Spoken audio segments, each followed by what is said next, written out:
Hello, hello, hello. Happy Sunday, everyone. Hope you are all well and have had a good weekend so far.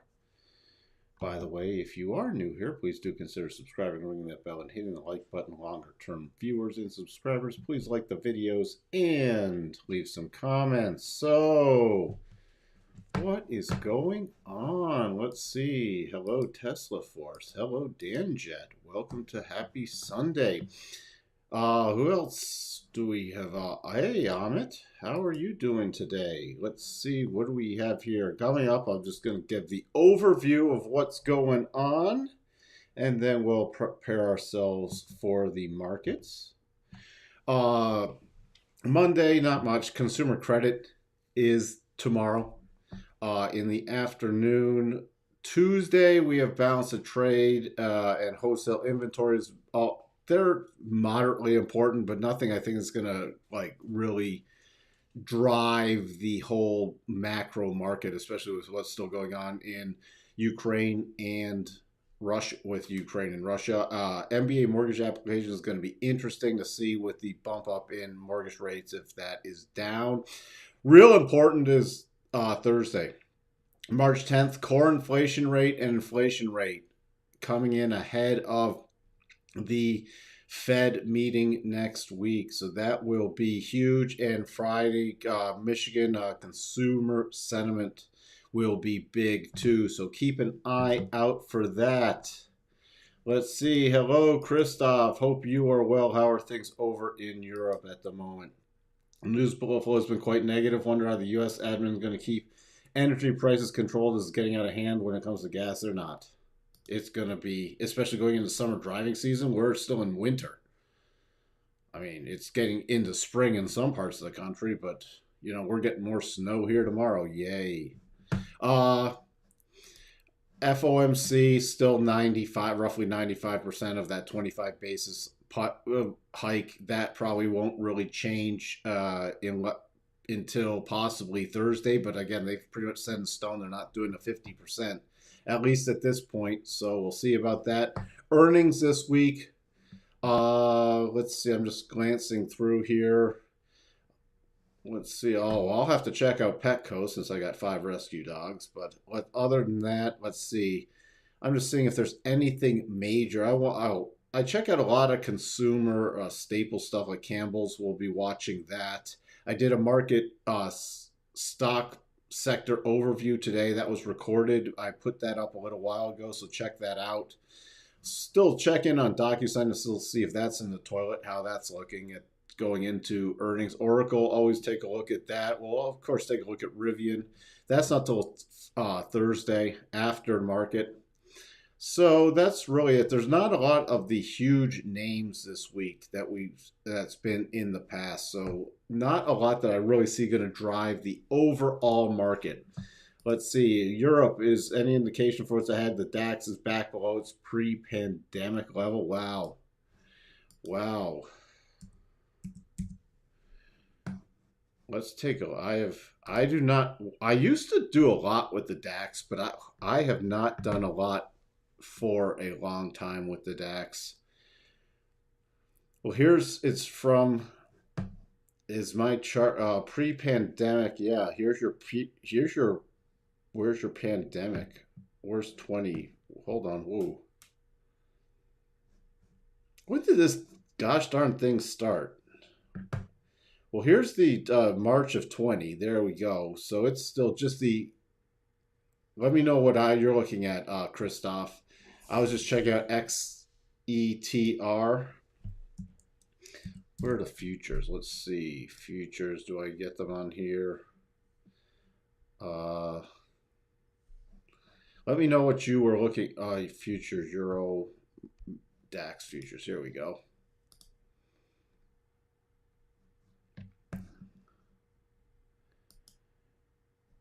Hey, let's see. So what was the peak of the DAX prior to COVID? Well, I have the DAX up, and I'm seeing it still. I mean, we have the low was down here.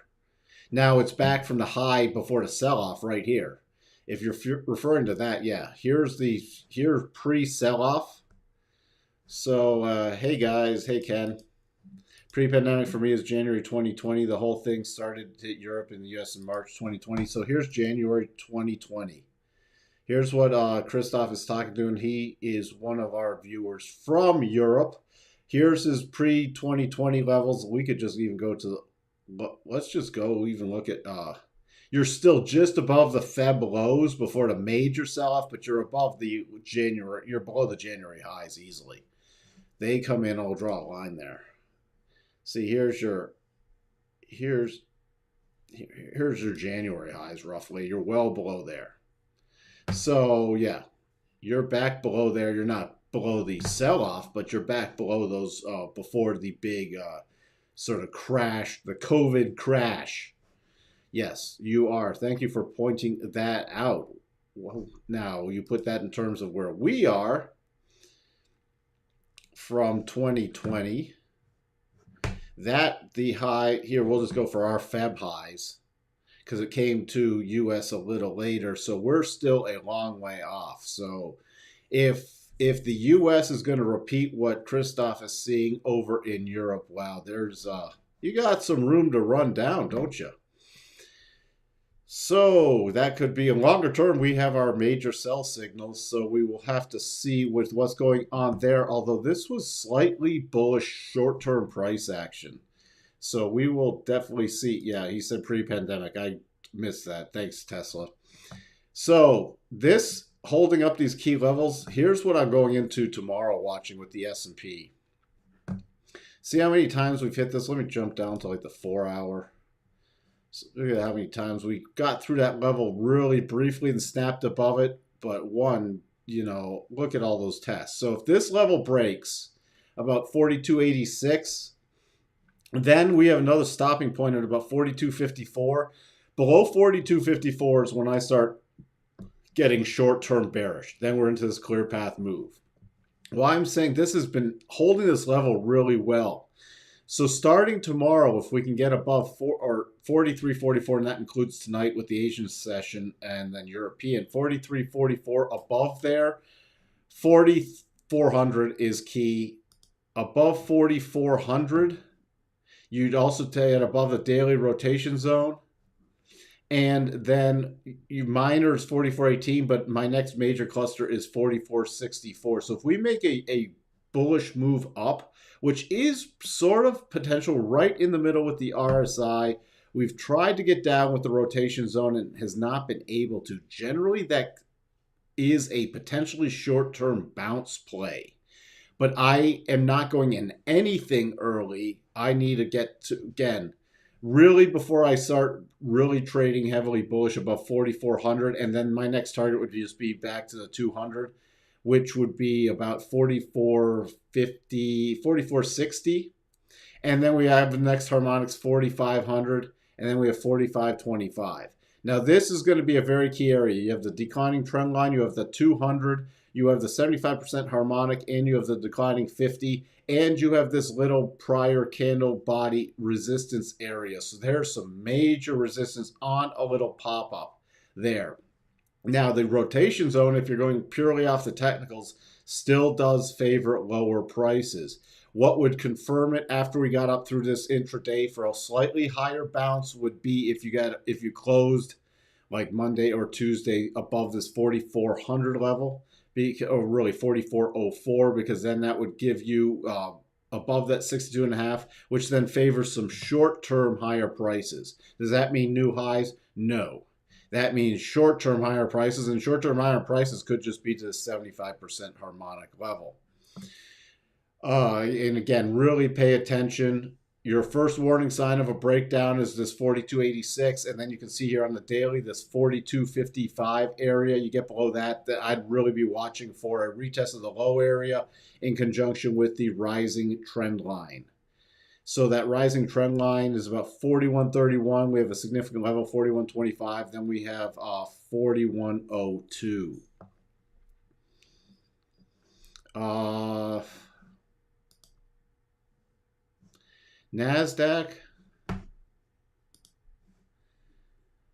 Nasdaq's still holding roughly this 13,770 area.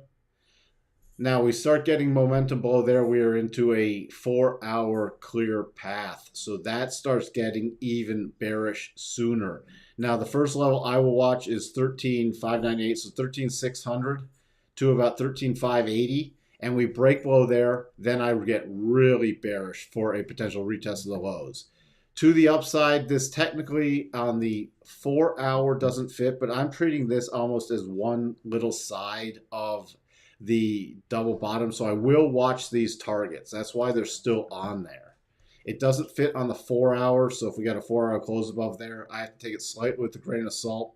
But the targets, the upside would be 14,217, 14,296, 14,375.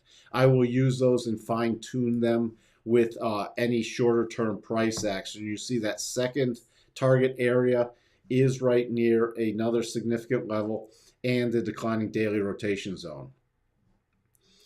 So that's where we sit with that. Let me bump up these levels too. Let's see here. We're actually not going to use those. I'm just going to bump up the major levels because these are the ones I'm really focused on. If we get above the high from the 3rd of March, which comes in 62.5 harmonic, coming in at 14,422, I'll watch that on a closing basis. But the major next level would be the 75% harmonic, your projection, and the declining 50, which takes us to about 14,700. So that is the case for the upside, but really watch that potential double bottom to watch for it to at least confirm, and that confirmation would be a trade above 14,060. So that's your confirmation on that. Hey, Michael, I can't stick around today. I was wondering if we could take a look at Google, monthly double top and back, weekly double top. Yes, I will take a look at that. Let me just get through to Dow. Then we can take a look at a couple of those. Dow, just again, raising the harmonics to that nice little pausing bar. The Dow, the real key level I'm watching, we already have the low from Friday morning, but I'm going to still be keying off about 33,140. Below 33,140, you make a quick trip to 32,950, and then below 32,950, I'm in super bearish mode. What does it take to get me into bullish mode? Bullish mode, I will, even though this does not qualify, and because of this, because your targets are way beyond here. We can still use those as minor targets, but I'm really focused on this with these high candle bodies where it's trying to spike above there here, here, here. So I'll be using that. We can still use 34,000 as a key level, also being that round number.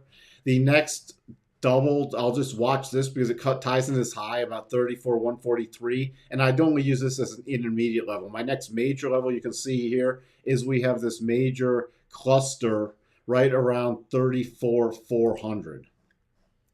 34,400, that was also the 200 on the 4-hour, and then above that 34,637 with a declining 50, and the end of this clear path move comes in right around with a flat 234,920. So even if this can get a strong rally on, we have a ton of overhead resistance to chew through. So I'd expect if we did get a rally for it to roll over. Now, again, technically it still does favor the bearish side. So really pay attention. First warning sign, 33,142, 33,150. Peeking at the Russell, a Russell key area is this level I've had on the charts forever, 19,886 to the downside, and now to the upside,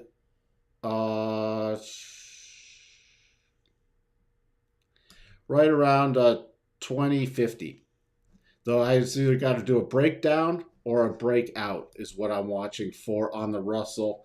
If you want to get a little more conservative with the Russell, you can come down to this about 1974, because below 1974 you have a clear path move with very little resistance. So keep that in mind. Let me take a look at a couple of stocks real quick, and then we'll go back to those commodity markets. Let's see, Google.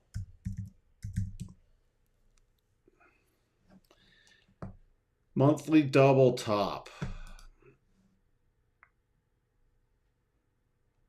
that's a horror. That's more like that's really, yeah, you can still do it. Let me look at the weekly. Oh, we can map that out. Yeah, it's doable.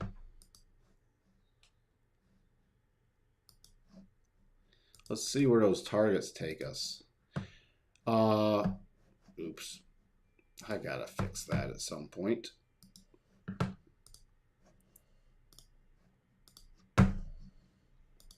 There we go. Wow. So you need a close below 24.90. And we looked at it on the weekly, so that could be a weekly close below that level. And this is very sloppy, but it can give us an idea because you're into an advanced clear path move down here. So you have 22.20 roughly, 20.84, 19.50. Those are your downside targets. Let's take a look at how that is on the weekly. So, and that's not bad because you have this little rotation into a weekly rotation zone near the first target. So you might want to fine tune that a little higher. Then the next one is right at this support, this little sideways correction into the rising 8. So that was 2084. And then below that, it could go easily through this 1974. But those are long-term targets.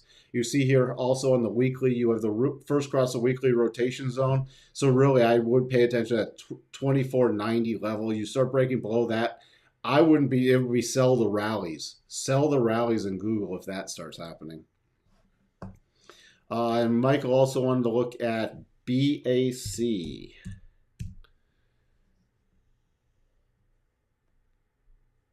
Now, see this.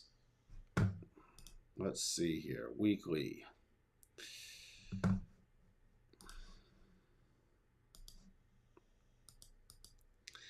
See, I'd go. You could do this, but I'd focus on the first two targets. 38.83. So this is definitely triggered on the weekly. So again, and you're getting the first cross rotation zone on the weekly. So Bank of America is now the same thing. Sell the rallies, and even on rallies where you have is that a gap fill? Yeah, you have a gap fill.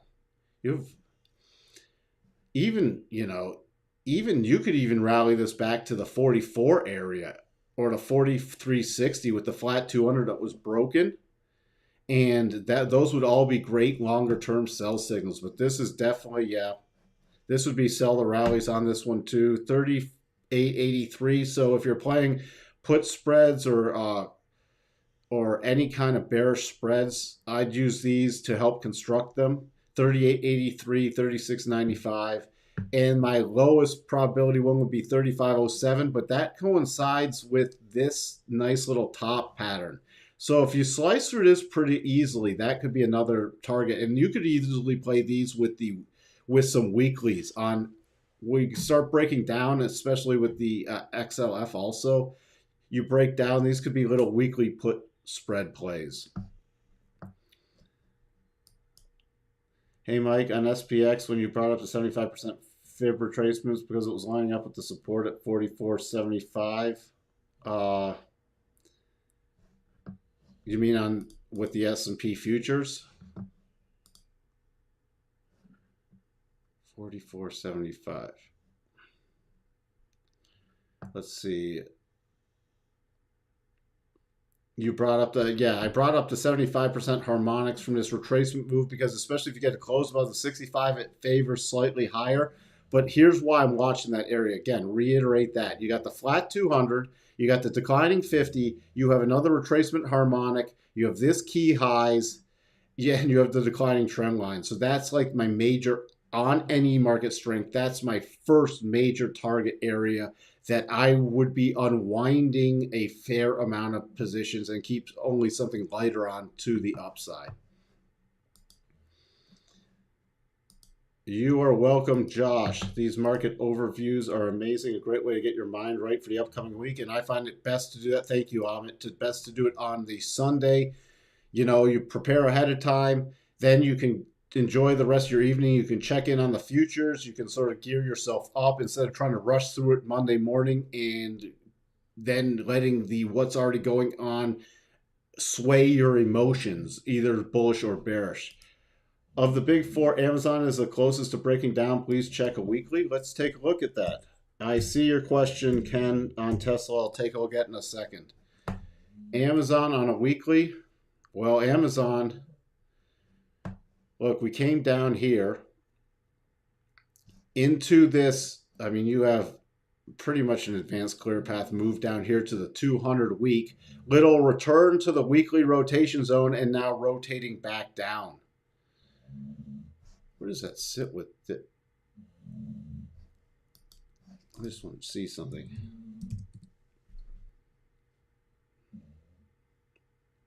Yeah, and on the longer term stuff, Amazon, even on the more conservative ones, has a long-term sell signal in place.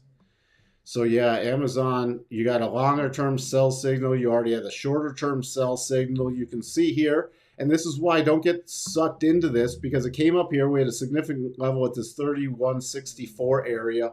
Could not get a close above it. You see with that rotation zone, hooking over 50 on the weekly and rotating back down. Now, still technically on a weekly, the only way I pay attention to anything to the bullish side with Amazon is you get a close above this high, this weekly high of 3277. You get a close above there. Technically, this is a tradable double. That's the only way I'd be bullish at all. But this definitely favors lower prices. And just a reminder, when we look at our ratios, here's your mega caps. Look at the mega cap to S&P ratio. Triggered this massive weekly double top. I mean, the monthly might trigger this month depending, but it's already triggered on the weekly. So even on rallies on this, and these are mega cap stocks, and Amazon fits in that mega cap stock category. So even on rallies, lower prices ahead. Also, value versus growth.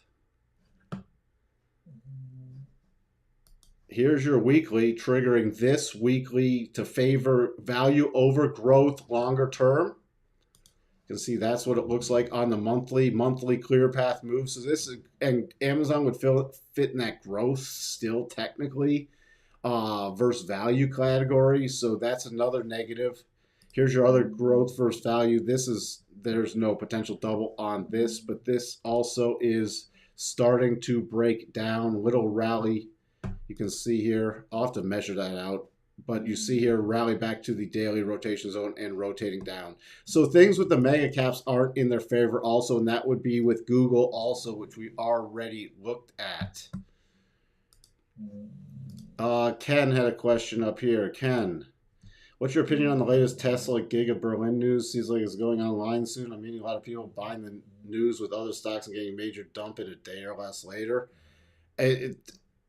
I'm still just trading this from the technical perspective. Like, there's still long term, it's in bearish mode. So on any bullish plays are very short term. You see, couldn't get above the daily rotation zone yet. The only way there's a short term anything bullish plays, even with the Berlin news, is, I mean, everybody loves to buy this stock still, and everything that happens is it's going to new highs. Well, A, it's nowhere near its new highs. B, it's still below this key 886 level, which it tested. Even if it pops back in here, the upside targets are still around 9. My major first target is around 913 to 916. Okay, that's just a pop and then a rollover play for me. So I fundamentally, this is why I'm not trying to trade stuff. I know why people are trying to trade this off the fundamentals, because everything is going to new highs in Tesla. But you see here, even with last week, running up to the weekly rotation zone, which is in bearish mode, closing back down. I know you brought up, Ken, would it be a buy if it closed above this candle high? Yes, and we did not. It wasn't even able to sustain that move. So this is just reactionary. Now, if the Nasdaq and the S&P start pushing to intermediate highs like this week, if we can break above those key levels, I could see Tesla running up. into an even better position to structure some kind of longer term put play again. But you have major resistance over here. This 935 area is really key, and that's where the next harmonic projection is, and that would have to get through back through to 50 right there. So there's major overhead resistance, even if it gets a short-term pop. So for me, short term, it would have to be a really quick little in and out play. Longer term, everything's just still sitting in bearish mode.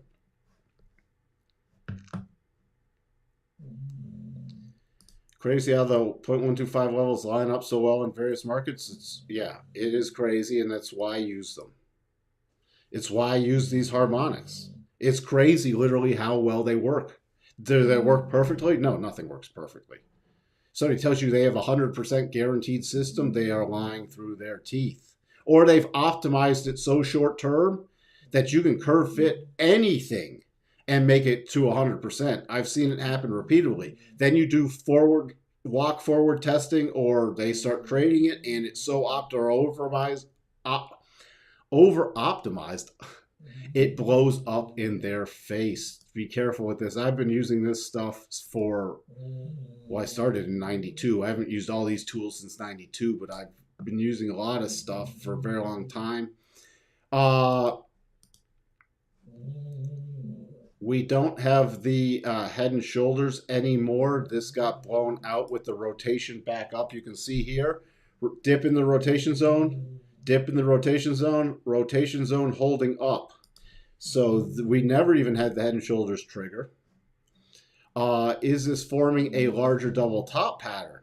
Yes, it is. So will I be keeping an eye on that? Yes, I will. Because even if it triggers this, that doesn't even take it back to that weekly rotation zone. It pretty much only wipes out 1 week of price action, which can be sort of bearish, but in the longer term scheme of things, that only takes me back to that takes me back into the 90s. Even the second target is 98.85 into the daily rotation zone. Doesn't bother me at all for a long-term bullish position on this. That just is sort of a gift that, hey, you can reload some bullish price action, but keep an eye on that. Please keep an eye on that. So that would be one up below 106.43. To the upside, this is a really good way to also use your reverse harmonics. So if it does push, I'm still expecting higher prices, but again, you have to be prepared both ways since it is overbought, and we could push up 117.84. My next major target is about 119.10.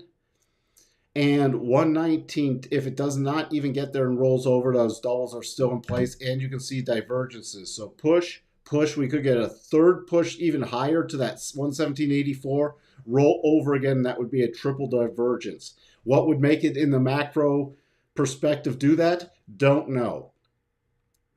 But I'm going to trade the technicals. Now, would I go anything short on this?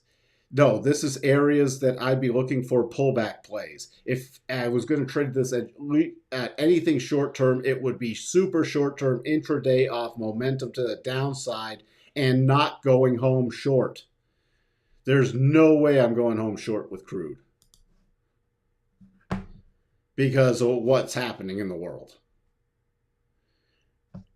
And longer term, I could still see crude at $150 a barrel, which would be devastating to this economy. Already we're seeing gas over $5 a gallon in some parts of the country. It's 4 something here. And remember the last time crude, just want to put out this perspective. What was this? See when crude just took off at the end of 07, beginning of 08? Then we had that massive housing market popped, and you had that recession and everything else, and kaboom! Why did crude come crashing down? Because these were when the markets just dove. Now look at what if we start getting up here again. I'm already expecting, with inflation, and it's going to hit even harder because it's way beyond crude at this point. So keep that in mind that this could be really interesting for the economy coming up in the next few months. because we're not even to summer driving season yet. Let's see. With all these systems and concepts, have you thought of building an algo auto trade to take the emotion out of it? I have. I would rather people still learn stuff than just rely on something. But if you know some other people who can help build it, let me know, Amit. With crude, aren't we in a clear path? On what again? Cite the yes. This would be a 4-hour clear path. And what's interesting, the full target for that 4-hour clear path is pretty much the final target for that double.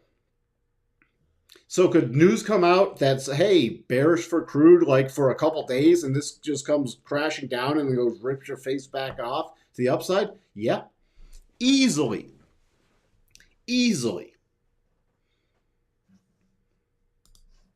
Good spotting. Yes, that was a clear path. Gold. By the way, gold also has a potential double. Now, I'm very bullish long term on gold, but I told you how I like to deal with gold is trade around key levels, because here's your weekly, you still see we're in a huge consolidation pattern. Now we've broken above and retested these key highs.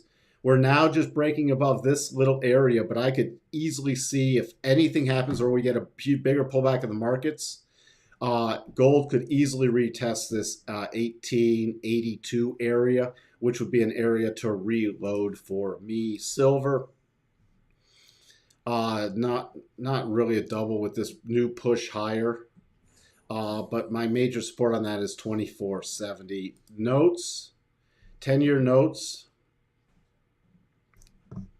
Let's take a look here. Again,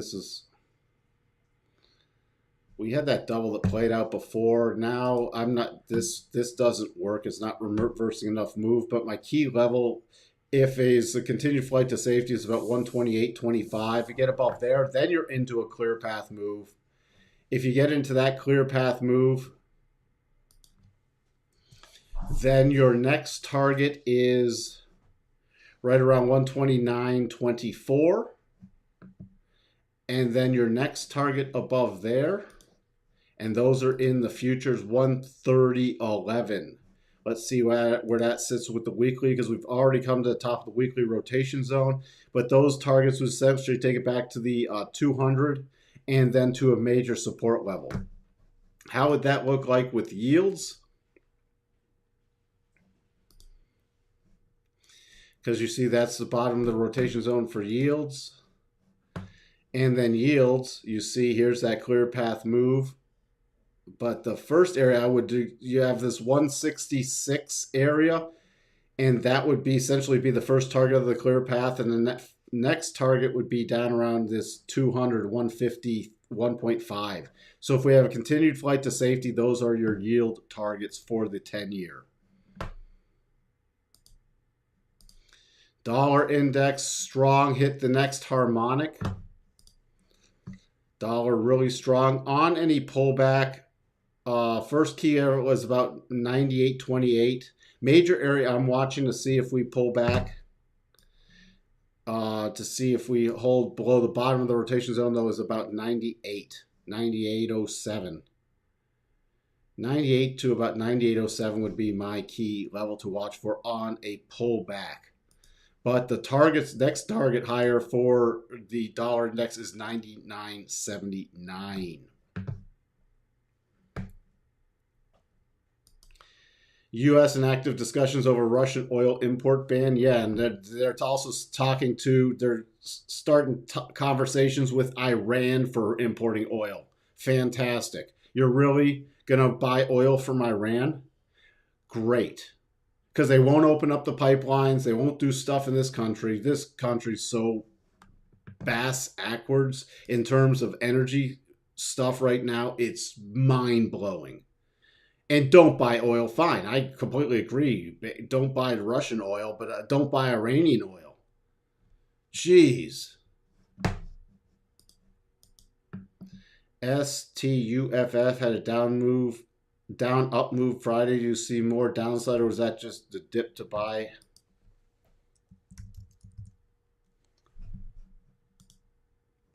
Stuff? What? Oh, STU. Oh, you mean overall? I thought you were meant something. I was like, stuff, huh? And from Venezuela. Don't, yeah, it's insane. Thank you, Christoph. It's insane. What, Ken, let me know what you're specifically referring to. Any other stocks we want to look at? Oh, SRU. Let's see. SRUUF. Oh, that's why I was looking at physical uranium. Again, this was a longer term play. That was a down up move. If you start getting above 1312, again, I unloaded a bunch of my uranium and watching for another buy signal. There was a 4-hour buy signal on this on Friday, so that's still technically playable. You just have to have a wide stop. So where would a stop be? It would be below 10 bucks. But uranium's still a longer term play, and this is one that you have to trade around a core position. What do I mean about that? You just don't go. I'm not going into full bull mode in this. We had some, we unloaded it. Now I'm watching. I did not see that 4-hour buy though. That was my mistake. I can easily look at that tomorrow morning. But any plays in Sprott physical uranium, I love to play. That's the one I love, but you have to have your stop below 10 bucks. And I'd only do a partial position here. Again, I can't give investment advice. This is how I'm looking at it, and it's for your educational purposes, but I'd be looking at that for a partial position add and then more of an add at 1145. What I mean about that, let's say you allocate 2% to a trade. This would be 1%. I do another 1% down here. And then I'd have my stop at 10. It's not buy, buy, buy, buy, buy. Now, if you want to do multiple levels down, if you're trading around a core position, you just, let's say you want to do 4 buying levels. Buy one here, buy one here, buy one here, buy one here, etc., etc. Then you still have your stop. So it's not keep buying on the way down, but you get into a trade around a core position. And why do I like to do that? Because on these little pops up, you unwind part of that position. Okay? Let me just, so for example,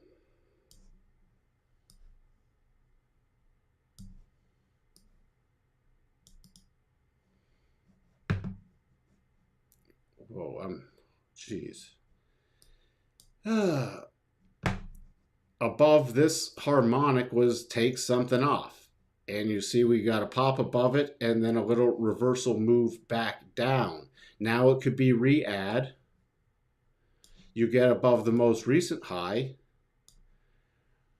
Okay, this is where I like to, especially up around this 1350, take something off and keep something on longer term. So this wouldn't be taking the whole thing off. This would take something off, and then on another pullback, I look for another entry signal.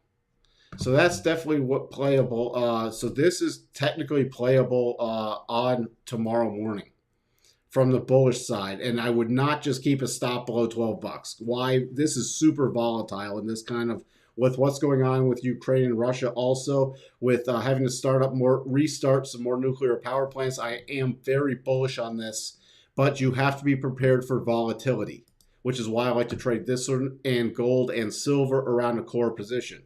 Now you start getting a run in this above 15 bucks.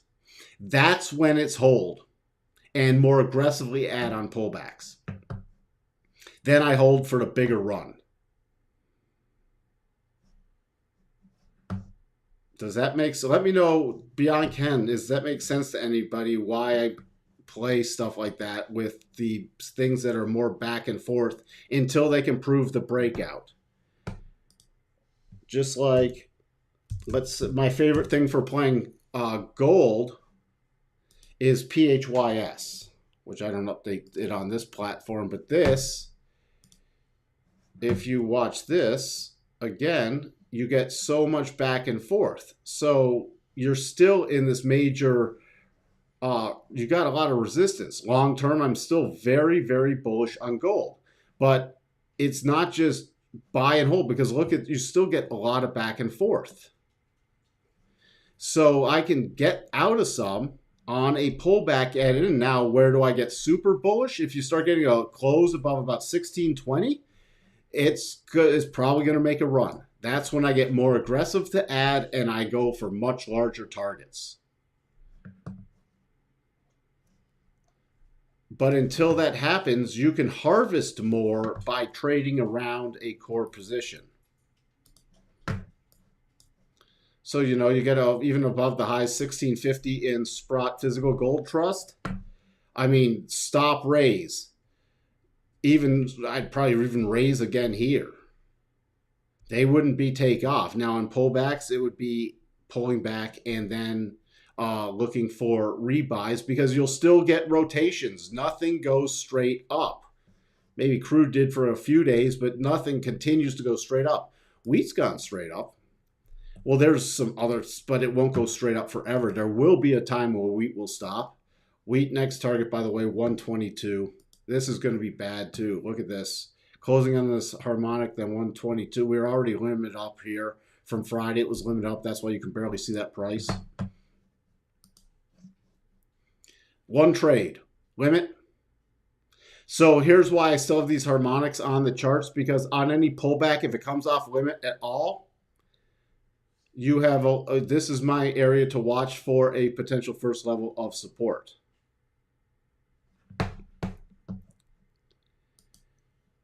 Do you see the weekly double bottom on platinum? Oops.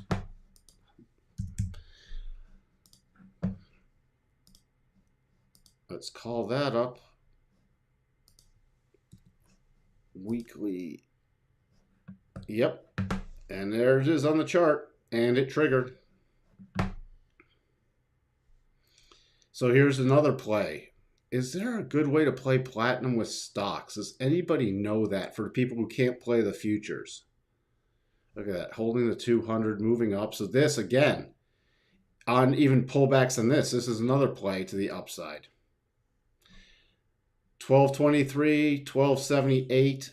This is technically the move that started it, and then 1333 right by the prior highs.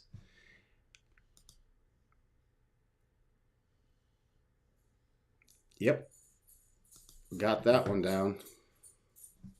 Let's just go back. We look at wheat, soybeans coming back a bit, but soybeans even back to the weekly rotation zone are buys to me, because we're not even to the growing season. And there's corn breaking to new recent highs. So my next minor target is right here, just higher than where we spiked to, but the next major target is 843. And what's very scary about ags, the crazy rally is taking place without much physical biz happening. Yep. And ags overall, I mean, we're going into the U.S. major growing season here, and you know, besides winter wheat, but you could have lots more upside surprises with bad weather, with either drought or too much rain. So this is nothing I'm shorting on the ag futures or anything else. This is, if it drops, it's looking for plays to the upside. Buyers see prices going through the roof and they can't even buy what they need at those levels. Yeah, I see. This is going to ripple through everything too, because much of the grains are also just beyond feeding people. They're feeding animals and everything else, and livestock, which is already at highs. This is going to get very super interesting inflation. And so far, our markets have been, not the futures markets in the ags, but so far a lot of the markets have been shrugging it off, like the stock market. That's why I don't see inflation going away anytime soon. Anytime soon. In fertilizer, it was already up huge before this latest issue with Russia, and they produce 40% of the world's fertilizer market. So even if to grow stuff costs more, So keep that in mind in your longer term portfolio. That's why longer term, I'm expecting much lower prices. But anything can happen in the short term. Just like when I talked about Tesla, longer term, I'm expecting much lower prices, but anything can happen in the short term. And for this to get really bullish, as I showed, when was that? Like here's the Nasdaq. In order for me to even get more bullish in this, it would have to get a close above about 13,350. Okay, so anything even up to there is still rollover plays to me. For the S&P, for me to get more bullish, we'd have to get a close above about 45.42. Otherwise, it's just rollover plays for me. And remember, in these kind of markets, you do get those major upside surprise plays, especially as people get shorter and shorter, and people are shorting junk, starting to short junk again, and then you get the little quick short squeeze plays, and then it rolls over. Anything else, anyone? Anything else before I wrap it up? I need to now go walk 5 dogs, feed them dinner, and then do some more work before the futures open. So, with that, by the way, if you're new here and you did enjoy what you saw, please hit that thumbs up, consider subscribing and ringing that bell. Longer term viewers, please hit that thumbs up, like the video, and leave some comments. With that, I will be around. Why don't we do a market preview tomorrow morning? We'll do a market preview so we can fine-tune our levels based off Asia and European trading tonight. And then we'll be really ready to go for tomorrow, as if we're not already. Thank you, Christoph. Thank you, Amit. And with that, I will talk to everyone later. Bye for now.